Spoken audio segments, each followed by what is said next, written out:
So as you can see, I just took a shower, or actually a bath, and it's a new moon, and I was inspired to make this video.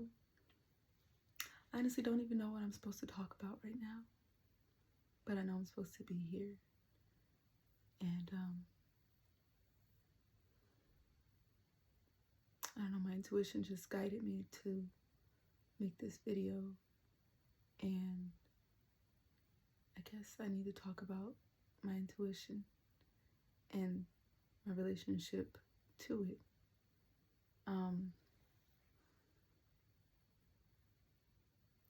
People talk about intuition like it's this thing that we're just supposed to know how to use after living years of a life or lives that teach you how to ignore it or teach you how to deny it as a thing that exists. So first off, what is intuition? In my experience, in my definition, it's just a knowing.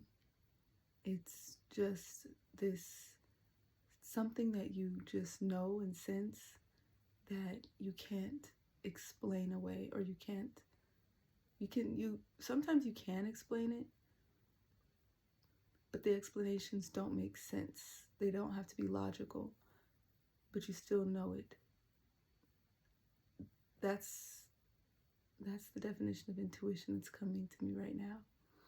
And for me, my intuition and I have a fragmented relationship where I spent a lot of time denying my intuition, telling myself that what I think is true or what I feel isn't true.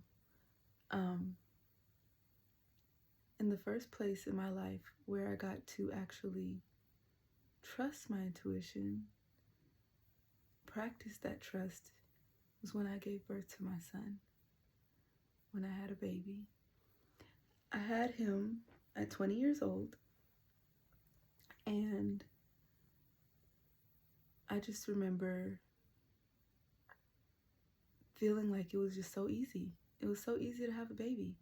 Like, I had him, and it was like you would think he was my fifth child, the way that things went, the way that it was like I just knew what the next right thing to do was, what the next right thing to say was. And I found myself in opposition to a lot of the influences around me. And because of the way that I chose to raise him, I raised him with this understanding that he's his own whole person, and I'm my own whole person, and I'm just here to guide him through life and to prepare him and to facilitate his growth. And that's it. And that core parenting belief kind of came into shape around just these strong, intuitive feelings that I would have, where, like they said, don't co-sleep with your baby. Something in me knew, and even in that hospital setting, my first kid, don't sleep him in that bassinet.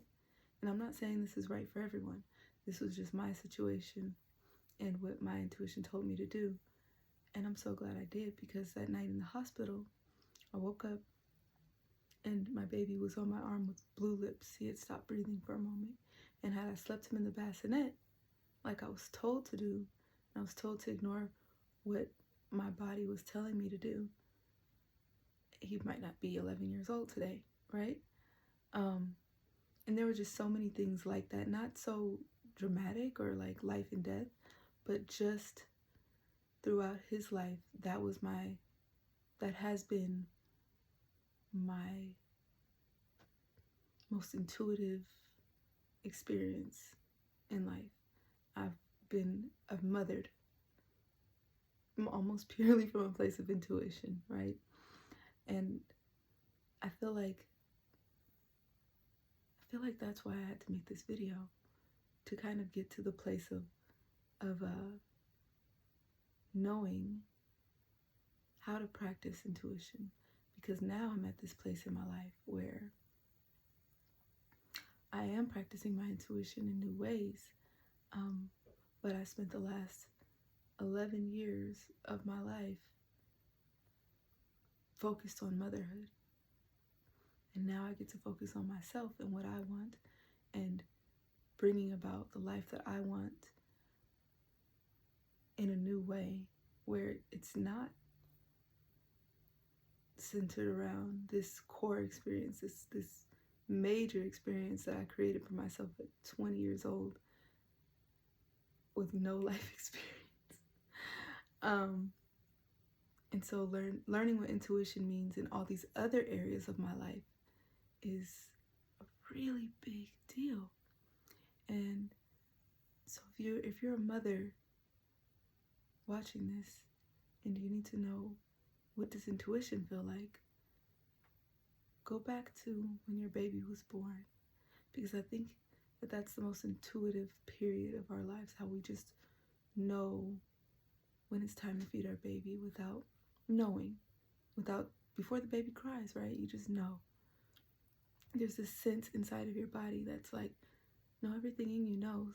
And I think we're so used to thinking of our intuition when it's guiding us on things that are harmful to us, right? Like, you just know when someone is a danger to you. You just know when he's cheating. You just know when something is wrong. But there's a lot of times that your intuition is guiding you towards something that's right.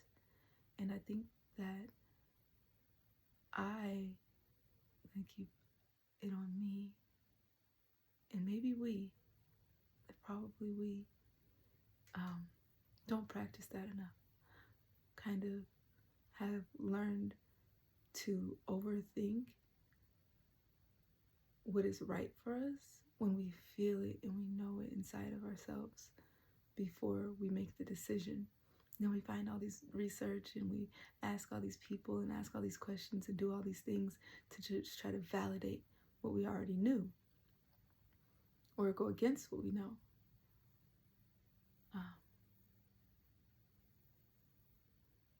So just letting your intuition guide you on the positive things is a practice.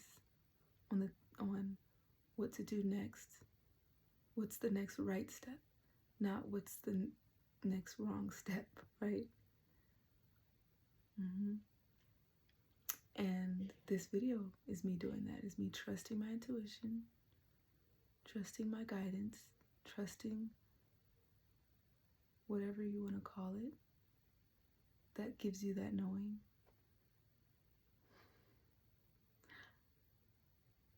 I call it like my higher self, whatever source you get your knowing from. This is me trusting that and making this video and hoping that it finds the right people in the right place at the right time. But most importantly, that it helps me to work through the things that I'm working through on my own inner work journey. So thank you for talking to me and listening and growing with me and tapping back in to our intuition, which is such an innate part of us.